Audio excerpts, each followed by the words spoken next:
Assalamualaikum warahmatullahi wabarakatuh. Rekan-rekan media yang kami hormati, terima kasih sudah berkenan hadir di media launch TPN Ganjar Mahfud di Cemara 19. Hari ini kita akan membahas beberapa hal, terutama tentang potensi kecurangan yang mungkin muncul di dalam pemilu kali ini, terutama dalam soal penghitungan suara, karena kami mendapatkan informasi tentang adanya lubang atau kelemahan di dalam aplikasi yang akan digunakan untuk melakukan rekap hasil pemilihan umum yang akan berlangsung lusa tanggal 14 Februari, yaitu aplikasi Sirekap. Hadir bersama kita pada sore hari ini, saya perkenalkan dulu, saya Tommy Arianto, Direktur Eksekutif Komunikasi dan Informasi, juga juru bicara di TPN Ganjar Mahfud, dan bersama kita ada Pak Ifdal Kasim. Pak Ifdal Kasim adalah Direktur Penegakan Hukum dan Advokasi di TPN Ganjar Mahfud. Ada Pak Firman Jaya Daeli. Pak Firman juga adalah wakil dari Deputi Hukum di TPN Ganjar Mahfud, dan ada Pak Vincentius Mendrova. Pak Vincentius adalah salah satu tim hukum kita. Beliau juga anggota tim legal di TPN. Ada juga bersama kita di sebelah ujung ada Pak Ricardo Simanjuntak. Pak Ricardo adalah anggota eksekutif di TPN Ganjar Mahfud. Langsung saja mungkin akan dimulai oleh Pak Ifdal Kasim. Pak Ifdal juga barusan dari Bawaslu saya kira untuk melaporkan hal-hal ini. Silakan Pak Ifdal.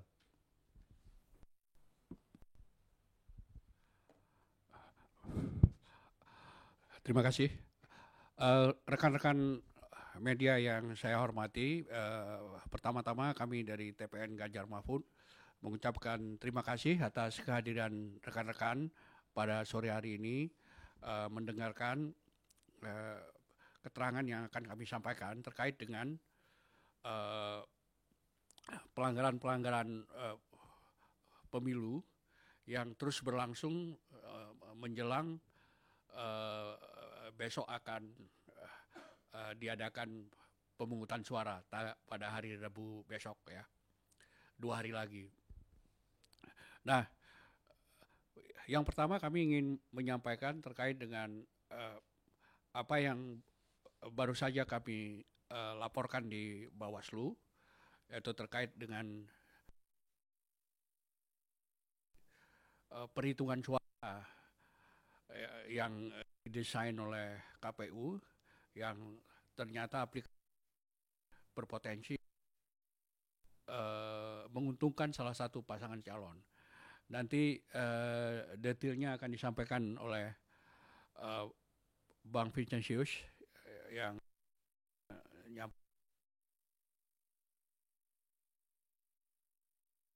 di Bawaslu pada sore hari ini. Yang kedua, kami juga belum lama ini menyampaikan menyampaikan permohonan kepada Mahkamah Agung, yaitu persisnya permohonan untuk Mahkamah Agung memberikan fatwa terkait dengan hak pilih dari warga negara yang di tempat tidak memiliki KTP karena sedang ada di tempat yang lain, tapi dia hanya bisa menunjukkan beberapa dokumen yang menunjukkan dia adalah warga negara Republik Indonesia, tetapi sedang berada di tempat lain. Nah, ini banyak orang yang karena mobilitasnya sangat tinggi, kemudian dia tidak KTP-nya mungkin berada di Jawa Tengah atau di Jawa Timur dan sebagainya, ya. Karena itu dia tidak mendapat undangan oleh panitia pemilihan di RT setempat. Nah, karena dia tidak memiliki undangan tersebut, tapi karena dia tidak berada di tempat di rumahnya di mana undangan itu diberikan. Nah, dia mungkin sedang berada di Jakarta. Nah, tapi dia tidak bisa memilih karena tidak memiliki undangan tersebut. Nah, ini yang kita mintakan fatwa bahwa orang-orang yang demikian ini yang tidak menunjukkan tidak mendapat undangan dari panitia pemilihan itu tetap diberikan hak untuk menggunakan hak pilihnya sepanjang dia dapat menunjukkan identitas dia sebagai sebagai warga negara. Nah, ini kan memang sudah ada beberapa putusan pada saat itu. Kita tahu sewaktu Pak Mahfud menjadi ketua MK, ada putusan MK terkait dengan ini yang memberikan keleluasaan kepada warga negara untuk bisa memilih. Tapi kemudian dalam Undang-Undang Pemilu ini kemudian ada pembatasan lagi. Nah, karena itulah kami mengajukan permohonan kepada Mahkamah Agung untuk memberikan fatwa terkait dengan diberikannya kesempatan kepada warga negara yang tidak pada saat pemilihan, katakanlah pada hari Rabu itu dia tidak ada di tempatnya tapi sedang di tempat yang lain. Nah, dia di tempat yang lain itu masih bisa menggunakan hak suaranya sepanjang dia bisa menunjukkan identitasnya sebagai warga negara dengan dokumen yang dia miliki. Nah, itu yang karena banyak warga negara yang demikian ini. Nah, karena hak pilih itu sangat penting, karena itu kami mengajukan permohonan kepada Mahkamah Agung untuk Mahkamah Agung memberikan fatwa kepada KPU untuk kemudian memberi kesempatan kepada orang tersebut untuk menggunakan hak pilihnya. Nah, ini yang kedua. Yang ketiga, nanti rekan-rekan saya juga akan menambahkan. Kami juga mencatat secara umum ya, adanya berbagai pelanggaran pemilu yang akan mempengaruhi preferensi orang dalam memilih. Nah, itu antara lain misalnya yang paling eksesif ya, yang paling besar ya, itu adalah penggunaan fasilitas negara dan penggunaan kebijakan-kebijakan negara yang menguntungkan salah satu pasangan calon. Nah, salah satu kebijakan yang sering yang digunakan untuk menguntungkan salah satu pasangan calon adalah kebijakan bantuan langsung, itu bansos. Kita tahu bansos tiba-tiba jumlahnya membengkak dan dibagikan dengan cara yang berbeda, tidak dengan mekanisme yang seharusnya. Nah, ini memiliki implikasi elektoral yang sangat tinggi, dan ini merupakan salah satu ketidaknetralan dari aparat pemerintahan. Nah, kemudian yang kita lihat yang lainnya adalah terkait dengan netralitas ini. Ini laporan terkait dengan netralitas ini sangat banyak.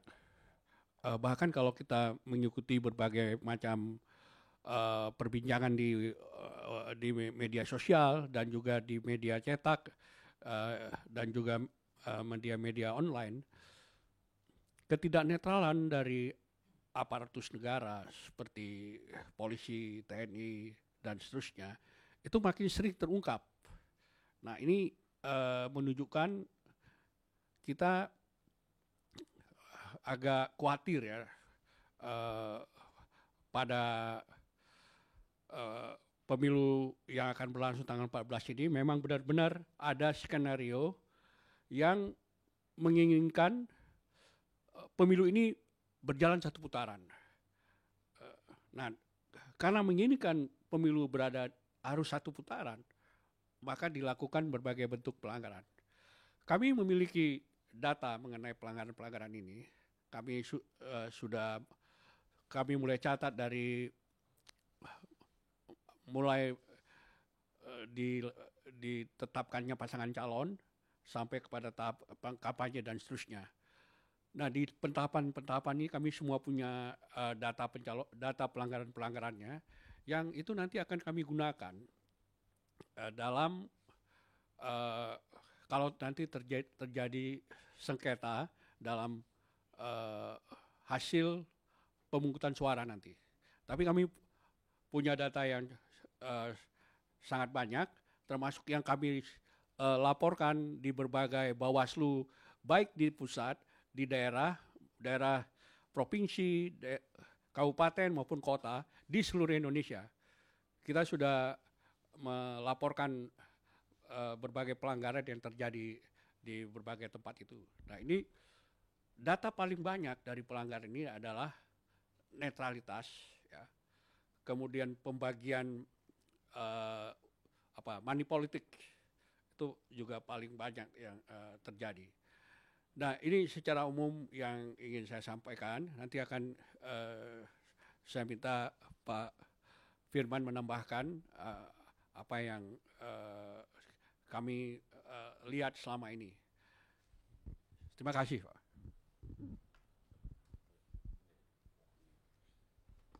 Silakan Pak Firman untuk menambahkan. Iya, kami dari Kedeputian Hukum TPN, saya Firman Jaideli, Wakil Deputi, meletakkan dasar-dasar soal yang kami sampaikan ini, dan tentu ditambah lagi, ulang lagi nanti oleh teman-teman. Ada 3 hal yang kami sampaikan. Yang pertama adalah yang berkaitan dengan laporan sore tadi ke Bawaslu oleh TPN, yaitu bahwa memang inti dari pemilihan presiden itu ditentukan oleh pemungutan suara dan penghitungan suara. Dan ada simulasi yang dilakukan oleh penyelenggara pemilu yang menurut pemahaman kami, kenyataannya itu ada penyimpangan, ada pelanggaran yang kalau tidak dibantah dan kalau tidak diproses maka bisa menjadi persoalan serius, karena kita menganut azas dalam demokrasi konstitusi kita, one person, one vote, one value. Jadi satu suara itu, satu orang, satu suara, satu nilainya itu. Jadi misalnya, yaitu ada simulasi secara konvensional, contoh misalnya 93 01, 02, 93, kemudian 03 juga 93. Tapi kalau di input secara dalam aplikasi KPU itu menjadi ada perbedaan signifikan, itu baru satu tempat. Jadi misalnya 01 tetap 93, tapi 02 menjadi 97 atau 95, 97. 02 justru turun dari 93 menjadi 92. Itu menjadi contoh yang secara serius memiliki dampak terhadap kualitas pemilu kita. Karena kita menganut azas pemilihan umum bersandar berbasis pada kejujuran. Nah, persoalannya adalah ini tidak hanya menguntungkan pasangan tertentu dan merugikan pasangan tertentu, tapi panggilan nurani TPN hadir yaitu dalam rangka untuk menyelamatkan hak-hak konstitusional rakyat. Karena yang rugi adalah rakyat. Sesungguhnya rakyat tidak menentukan pilihan, tidak menjatuhkan pilihan, tapi bisa dimanipulasi menjadi bertambah. Di situ panggilan nurani TPN untuk merawat Pilpres ini menjadi tetap berbasis pada pemilu yang demokratis, jurdil. Itu pesan moral yang kami sampaikan. Jadi memang sangat penting soal pemungutan suara dan penghitungan suara nantinya kita jaga betul, kita rawat, yang dimana prosesnya itu diawali dari proses tahapan-tahapan ini, contoh dan seterusnya. Sebab kalau tidak dibantah ini, kalau tidak diproses dan kalau kita tidak laporkan, maka bisa menjadi presiden yang kurang baik bagi masa depan kita bersama. Itu secara teknis nanti akan disampaikan oleh teman-teman dari Kedeputian Hukum dan nanti kami tambah lagi kalau ada yang masih kurang. Itu yang pertama. Yang kedua adalah yaitu soal permintaan kita kepada Mahkamah Agung, yaitu soal pertimbangan hukum fatwa. Nah, ini dilatar belakangi dari hakikat pemilu itu atau pilpres dalam hal ini adalah dimiliki oleh rakyat. Jadi pemegang tunggal sebetulnya pemilik pilpres ini adalah rakyat. Jadi dari rakyat, oleh rakyat, untuk rakyat. Maka posisi penyelenggara pilpres termasuk juga elemen-elemen yang lain harus memfasilitasi sedemikian rupa penggunaan hak konstitusional rakyat ini.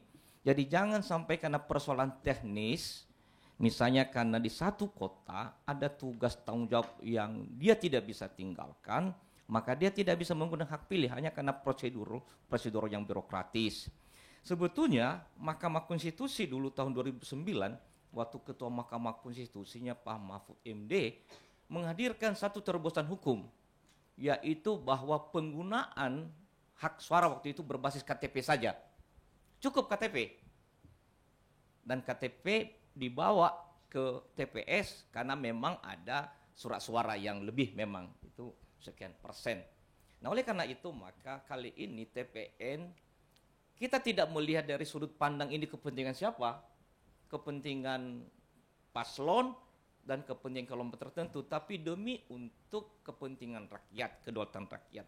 Kita ingin Mahkamah Konstitusi dalam 1-2 hari ini mengeluarkan fatwa pertimbangan hukum bagian dari pertimbangan nanti KPU untuk mengeluarkan kebijakan-kebijakan seperti terobosan dalam membantu memfasilitasi rakyat warga negara yang berhak menggunakan suara untuk menggunakan hak suaranya dimanapun, tentu dengan durasi yang sudah tersedia yaitu tanggal 14 Februari 2024. Itu poin penting yang kami sampaikan, yaitu soal bahwa ini hak rakyat, kita semua memfasilitasi terutama penyelenggara dan dengan dukungan bantuan dari pertimbangan hukum Mahkamah Konstitusi supaya rakyat kita lebih cepat, lebih bebas dan lebih langsung bisa menggunakan hak suaranya. Hal yang ketiga adalah kiranya dalam 1-2 hari ini jajaran negara, aparatur negara fokus untuk mengisi tenang, yaitu mempercepat membantu KPU, Bawaslu dan seluruh jajaran dalam rangka untuk menyelenggarakan pemungutan suara, penghitungan suara.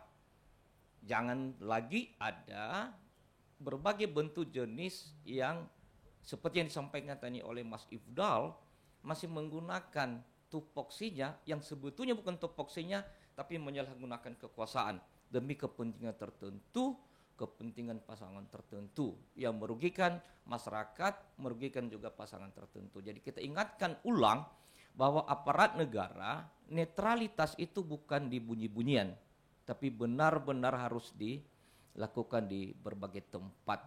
Misalnya soal kepala desa yang sudah berapa kali disampaikan juga, ya jangan diganggu. Ya, jangan lagi dipanggil, jangan dimintai pertanggungjawaban, dan berbagai bentuk jenis yang lain. Ini 3 catatan pengantar sebetulnya yang kami sampaikan dan secara teknis nanti akan dilengkapi oleh teman-teman dari Kedeputian Hukum TPN. Terima kasih, Mas. Terima kasih Pak Suirman dan Pak Vincent, silakan diulas lebih lanjut tentang teknis tadi aplikasi dan sebagainya. Silakan Pak Vincent. Terima kasih.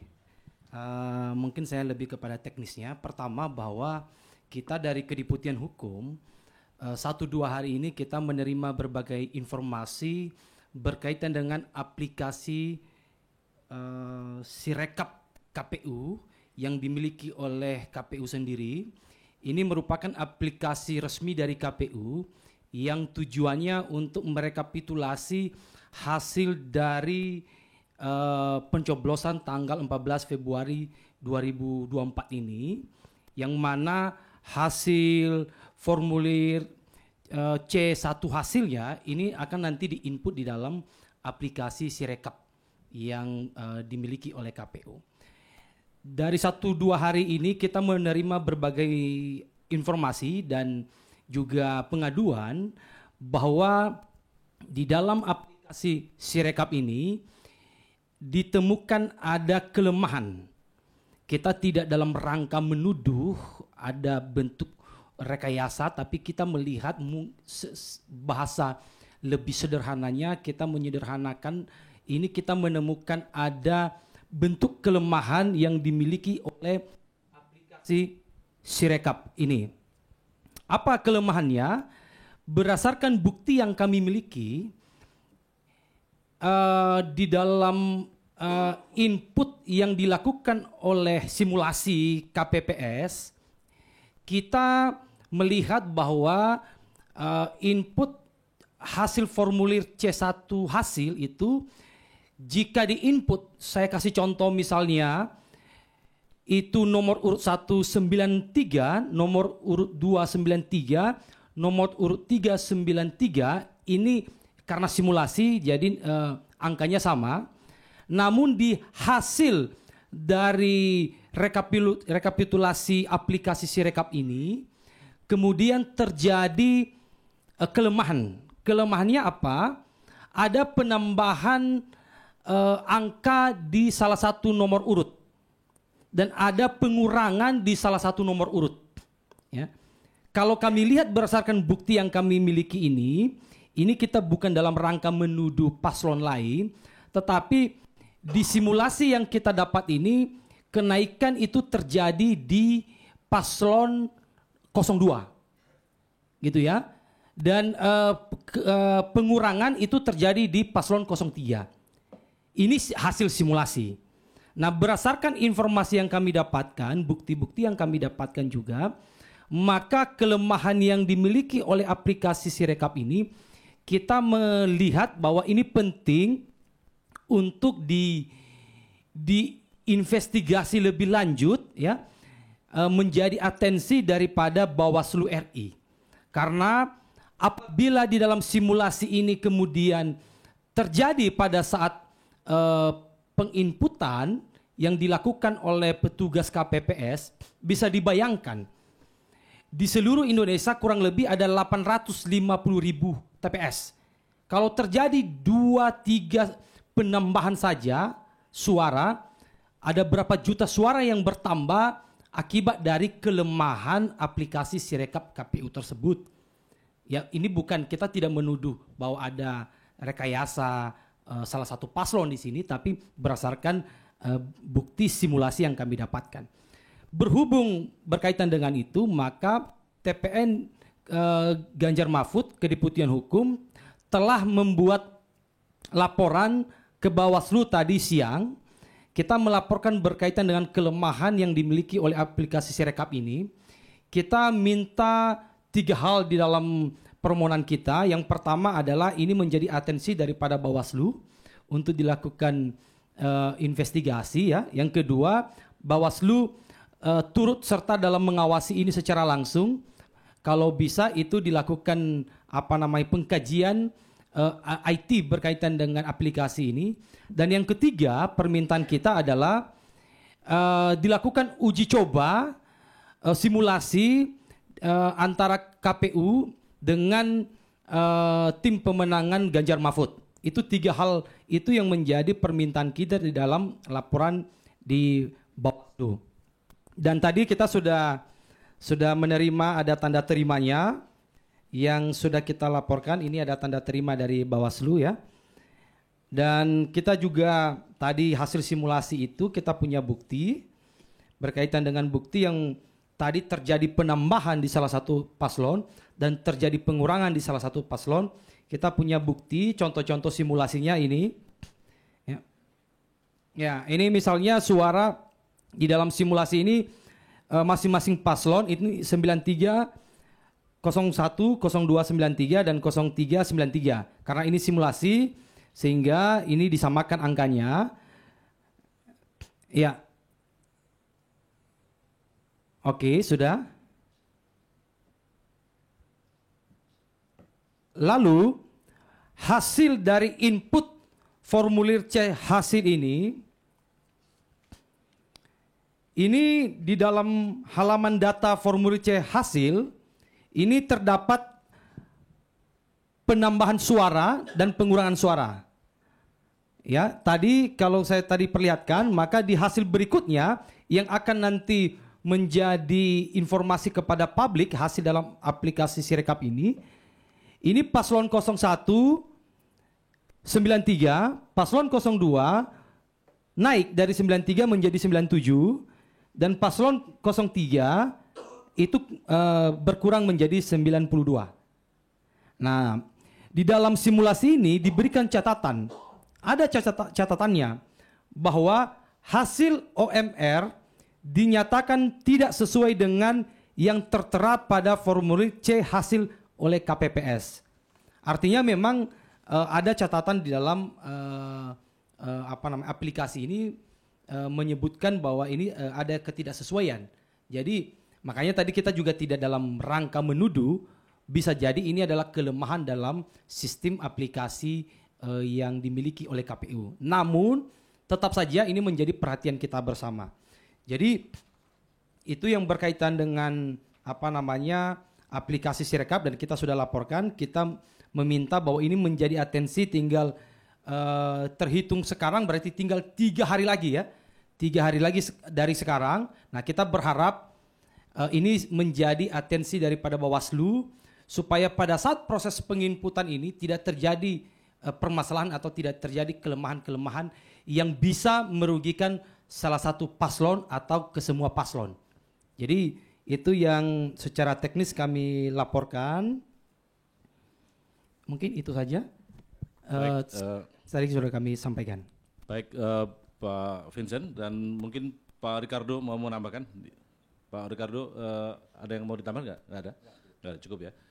Baik, demikian rekan-rekan, apa yang sudah dilaporkan oleh TPN, tim legal TPN pada hari ini dan beberapa hari yang lalu, saya kira ada 3 poin itu. Dan kalau ada yang ingin diklarifikasi atau ditanyakan lebih lanjut, silakan kami berikan kesempatan pada rekan-rekan media. Silakan kalau ada yang mau bertanya. Silakan Pak, Mas.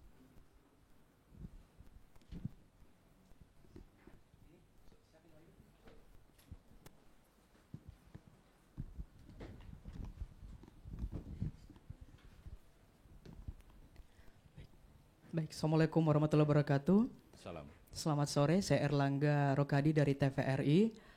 Terima kasih tadi penjelasannya, ada beberapa hal poin penting, ada 3 hal ya saya catat juga di sini. Kalau tadi soal poin pertama yang disampaikan secara detail tadi sudah jelas menurut kami, tinggal bagaimana nanti Bawaslu yang seperti sesuai harapannya atensinya betul-betul karena tinggal beberapa hari lagi nih, penting juga untuk itu. Catatan kedua adalah soal fatwa tadi, fatwa yang disampaikan. Saya mau tanyakan soal seberapa penting, seberapa berpengaruh, dan seberapa kuat fatwa yang diminta oleh teman-teman TPN Ganjar Mahfud ini untuk betul-betul nanti bisa diimplementasikan atau direalisasikan oleh KPU. Hanya menggunakan KTP saja sudah bisa mencoblos seperti itu. Karena saya juga ini dari daerah, dari Sulsel, datang ke Jakarta untuk bekerja dan bingung juga kalau nanti mau menggunakan hak pilih karena kan untuk DPTB sendiri sudah ditutup 7 Februari lalu, seperti itu. Jadi tidak bisa mengurus lagi seperti itu. Jadi yang mau saya tanyakan soal seberapa penting, seberapa berpengaruh dan seberapa kuat terkait fatwa tersebut untuk nantinya betul-betul diimplementasikan oleh KPU. Terus yang kedua, yang ketiga adalah soal netralitas. Soal tadi permintaan ke MK soal fatwa tersebut masih berkaitan dengan hal yang baru saya sampaikan adalah apa ini peluangnya dianggap bisa betul-betul diimplementasikan karena waktunya dianggap tidak mepet karena kita sudah di tanggal 12 Februari, beberapa hari lagi nih, bahkan udah bisa dihitung jam juga seperti itu. Hanya 2 poin itu, terima kasih saja. Baik, Mas Erlangga, saya kira langsung saja. Mas Firman atau Mas? Silakan Pak. Dalam bernegara kita harus optimis dan berpengharapan. Apalagi dengan sekarang proses percepatan sarana prasarana fasilitas Bisa, Mas. Jadi pernah dulu 1 hari sebelum pemungutan suara tahun 2009, MK mengeluarkan pertimbangan waktu itu, dan bisa, apalagi sekarang udah berapa tahun, 25 tahun. Jadi pada dasarnya bisa. Nah, dampaknya tentu terutama bagi rakyat yang nanti dalam pertimbangan hukum itu memudahkan, memfasilitasi bagi KPU untuk bisa membuka ruang bagi warga negara secara prinsipil menggunakan hak suaranya. Jadi tidak berbelit-belit lagi dengan berbagai prosedur, mekanisme administrasi, tempat dan seterusnya. Itu inti sebenarnya. Soal bisa, itu apalagi sekarang masih tanggal 12. Itu aja yang pertama ya. Nah, nanti teman-teman yang menambah ya. Silakan. Baik Mas, mungkin saya perlu berikan informasinya ya. Fatwa yang kami minta itu pada tanggal 7 Februari. Berarti kan sekarang sudah tanggal 12. Nah, artinya kan kalau Mahkamah Agung menganggap permohonan kami ini penting sekali bagi membela hak pilih dari warga negara, pasti ini sudah bisa dieksekusi oleh Mahkamah Agung dengan menyurati KPU agar dalam permohonan kami hanya meminta kepada Mahkamah Agung ya, permohonan fatwa itu kami mohon agar MA dapat mengeluarkan pertimbangan hukum kepada Komisi Pemilihan Umum Republik Indonesia atas pasal 210 Undang-Undang Nomor 7 tahun 2017 tentang pemilihan umum, junto putusan Mahkamah Konstitusi nomor 20 2019 sebagaimana telah kami kemudian kenapa itu kami sampaikan, kami berpandangan bahwa seharusnya setiap warga negara dengan dokumen kependudukan yang sah dapat menggunakan hak pilihnya dimanapun pada hari pemilihan umum tanpa kewajiban untuk melakukan pendaftaran atau permohonan pindah memilih yang dibatasi oleh waktu. Jadi kami menginginkan memudahkan, karena seperti dikatakan Pak Firman tadi, penyelenggara itu kan lebih memfasilitasi, memudahkan warga negara untuk memilih. Sehingga aspek birokratisasinya itu jangan mengalahkan hak pilih. Jadi KPU itu harus mengutamakan hak pilih ketimbang urusan administratif. Yang penting kan orang itu bisa menunjuk dokumen kependudukannya. Apakah itu KTP, apakah itu paspor. Sehingga dia tidak perlu harus ada kalau dia ingin memilih karena kebetulan dia ada perjalanan ke luar kota, dia mengurus dulu surat pemindahannya. Itu kan terlalu nyelimat. Nah ini yang kita mohonkan kepada Mahkamah Agung agar mempermudah. Jadi peran negara sebagai fasilitator dari pemilihan penggunaan hak pilih itu benar-benar terwujud gitu. Itu Mas. Baik, terima kasih. Silakan. Oh, Pak Ricardo, mohon silakan. Iya, pada prinsipnya adalah hak dari setiap warga negara untuk ikut memilih, dan juga keinginan dari satu negara untuk warganya ikut berpartisipasi aktif gitu. Semakin dia banyak, artinya semakin tingkat partisipasi itu timbul, maka semakin baik, semakin merata dasar dari hak rakyat itu dilakukan. Nah, sebenarnya salah satu yang sangat berhubungan dengan tadi pertanyaan tadi kan, ya kan? Ternyata salah satu dari awak media ini harus meninggalkan tempatnya dan ada di sini sekarang, gitu kan? Nah, jadi kalau misalnya katakanlah kalau batas kemarin tanggal 7, proses pergerakan dari tanggal 7 ke sekarang juga cukup banyak. Jadi semua orang-orang tadi tidak mempunyai dasar untuk bisa menjalankan hak pilihnya di wilayah dia sedang berada gitu. Padahal dia punya identitas yang sangat memungkinkan juga untuk memastikan tidak akan ada double gitu. Sistem tetap baik gitu ya, tapi memang upaya untuk menutup celah tadi ini yang menjadi dasar dari kita untuk meminta adanya satu kepastian terhadap pelaksanaan hak itu agar partisipasi mayoritas tadi itu bisa berjalan untuk seluruh warga. Saya pikir begitu. Ya. Baik, terima kasih Pak Ricardo. Silakan Mas. Cek. Ya, Assalamualaikum warahmatullahi wabarakatuh. Saya Hafid dari Forum Keadilan. Ada 3 poin tadi yang disampaikan, namun saya itu ingin masuk kepada poin ketiga, yaitu penyalahgunaan fasilitas negara, yang di situ juga ada kebijakan negara, kebijakan pemerintah. Nah, di situ kalau ditarik ini menjadi abuse of power gitu ya. Nah, ada beberapa informasi juga bahwa abuse of power oleh pemerintah ini dilakukan secara terstruktur, sistematis, dan masif seperti itu. Nah, dengan adanya itu yang dilakukan secara terang benderang, seakan-akan secara terang benderang gitu tuh, saya ingin menanyakan, sudah ada berapa catatan sih sebenarnya atau kumpulan catatan dari pihak TPN sendiri terhadap abuse of power dan juga penyalahgunaan oleh pemerintah ini. Lalu tadi Bang Ifdal juga menyebutkan bahwa sudah melaporkan perihal penyalahgunaan termasuk juga penyebaran bansos dan sebagainya. Nah, laporan-laporan itu sejauh ini sudah ada progres atau mandek di situ saja, atau memang masih proses atau seperti apa? Seperti itu mungkin. Terima kasih. Baik, Mas Hafid, langsung Bang Ifdal mau ditanggapi atau Pak? Baik, saya menjawab dulu pertanyaan yang terakhir ya, terkait dengan laporan-laporan kami ke Bawaslu ya, baik yang di tingkat pusat maupun di provinsi, di kabupaten maupun di kota ya. Nah, yang terkait dengan laporan yang terkait dengan penyalahgunaan kewenangan atau penggunaan fasilitas negara untuk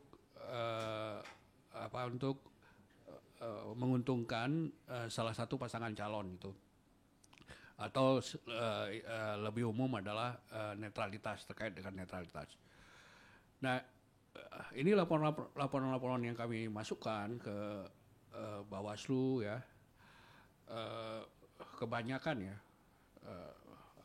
seperti yang di Labuan, di Batubara ya, di Sumatera Utara, kemudian juga ada di Jawa Tengah, Jawa Timur, ada juga di Sumatera, Jambi, Bengkulu ya. Juga ada beberapa di Sulawesi, di Sulawesi Selatan, Sulawesi Barat, Sulawesi Utara. Nah, semua laporan ini tidak dilakukan pemeriksaan yang cukup hati-hati oleh Bawaslu, tidak proper. Nah, berarti halangan yang paling serius ya, yang selalu menjadi menjadi sandungan ya dari berbagai laporan ke Bawaslu itu adalah bukti material yang mereka minta. Nah, bukti material ini berupa harus saksi, kemudian bukti dan seterusnya. Nah, sekarang untuk bukti material seperti itu, katakanlah seperti kasus yang terjadi di Batubara, itu untuk mencari saksi untuk peristiwa seperti itu hampir nggak mungkin. Begitu juga yang terjadi pembagian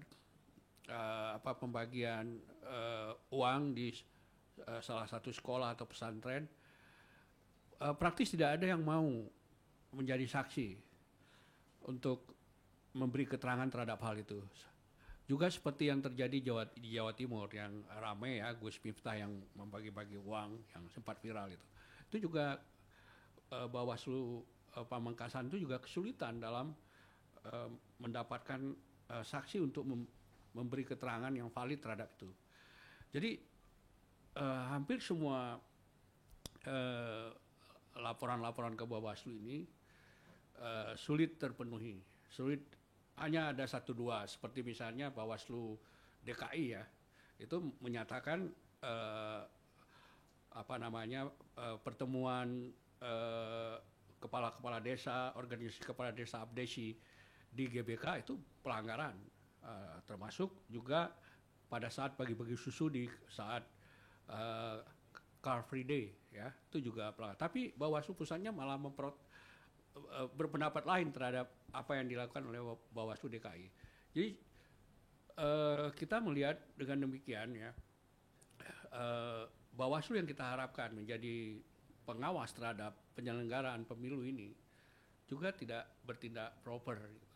Ini juga satu masalah terkait dengan pelanggaran-pelanggaran ini. Sementara laporan yang anda sebut tadi sebagai sistematis, terstruktur dan masif itu, TSM itulah harus dilaporkan ke Bawaslu bukan ke MK lagi kan. Sementara kondisi Bawaslu seperti ini. Ini memang ini satu dilema yang kita hadapi dalam mengadukan semua pelanggaran yang terjadi. Tapi kami tetap mendata semua itu. Apakah yang dalam proses pemeriksaannya di Bawaslu dikatakan tidak lengkap ya, atau ditolak, atau juga diterima, itu semua kita catat, kita beri analisa juga terhadap itu semua. Kami juga TPN pasangan Pak Ganjar, Pak Mahfud itu juga mendapat panggilan juga dari Bawaslu karena ada juga pengaduan terhadap kami ya, misalnya pengaduan yang sebetulnya tidak begitu tepat tapi diproses oleh Bawaslu, yaitu pada saat Pak Mahfud ditetapkan nomor urutnya dengan Pak Ganjar itu, dia kan berpantun. Nah, pantunnya itu dianggap mencuri start kampanye. Jadi padahal kan belum kampanye gitu. Dan peristiwanya itu kan peristiwa yang diselenggarakan oleh KPU gitu. Tapi itu diterima oleh Bawaslu dan akhirnya terjadi sidang dengan Bawaslu pusat. Nah, sementara pada kasus-kasus yang lain banyak ini itulah. Seperti contoh saya berikan lagi yang paling serius sebetulnya, di mana menunjukkan bagaimana ASN, Sekda atau PJ ya, itu berkampanye di satu tempat ya, menyerukan di situ dalam pertemuan itu agar memilih 02 dan mengatakan nanti akan mudah untuk penerimaan pegawai. Nah, itu terjadi di Takalar. Kita adukan itu, kita minta teman-teman di TPD di daerah untuk melaporkan itu ke Bawaslu. Tapi Bawaslu setempat menolak laporan ini.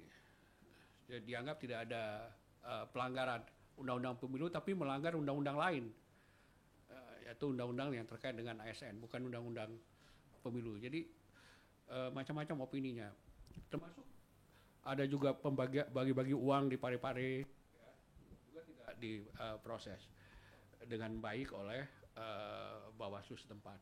Nanti Ricardo juga bisa, dia juga baru pulang dari Sulawesi juga. Saya kira itu mungkin. Baik, ditambahkan mungkin Mas Firman.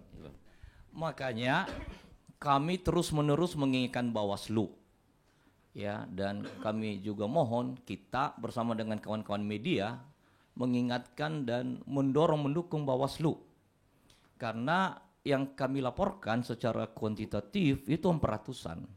Tapi bukan hanya TPN ya, TPD, TPC. Jadi kalau digabung seluruh Indonesia itu 400-an. Ada berbagai bentuk, jenis, wujud, dan tingkatannya, levelnya. Gitu. Bawaslu sendiri juga tentu mengalami hambatan ya. Ada juga pergumulan, ada persoalan. Misalnya kalau berkaitan misalnya soal Gakumdu, kalau indikasi misalnya ini pelanggaran hukum, di situ kan ada 2-3 elemen. Representase dari Bawaslu, kemudian representase dari kejaksaan dan kepolisian. Nah, ada berbagai modus pelanggaran sesungguhnya yang kami tangkap. Misalnya jikalau kepala daerah menyampaikan gambaran-gambaran, misalnya untuk menuju kepada pasangan calon tertentu, maka biasanya itu kita melihatnya harus dalam bentuk konstruksinya utuh. Jadi tidak berdiri sendiri. Memang kepala daerah tersebut atau wakil kepala daerah tersebut tidak lantas menyatakan nama pasangan calon tertentu, tapi kemudian ada foto-foto yang lain muncul dalam bentuk nyanyi, dalam bentuk foto. Itu kan mengkonfirmasi bahwa yang dimaksud oleh sang kepala daerah tadi. Nah, jadi kalau melihat menginvestigasi pelanggaran, jangan hanya fakta yang diucapkan, tapi lihatlah konstruksi acara itu, kegiatannya. Nah, kita udah menyengatkan Bawaslu supaya juga menelusuri itu. Ya, tapi misalnya terjadi misalnya di Jawa Barat, ada pelanggaran faktual di mana kampanye, di luar jalur kampanye, saksi sudah bersedia, tapi beberapa setelah itu tidak bersedia mengundurkan diri karena ada ancaman, ada rayuan. Itu yang membuat kemudian Bawaslu juga agak mengalami persoalan-persoalan. Tetapi TPN melalui Kedeputian Hukum selalu melakukan pendampingan dan seterusnya. Karena yang kita ingatkan adalah bahwa pelanggaran tetap pelanggaran.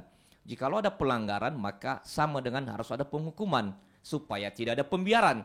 Sekali ada pembiaran omission, maka itu akan diulangi terus. Itu yang kemudian makanya kami laporkan ke Bawaslu tadi soal kesalahan yang aplikasi itu loh.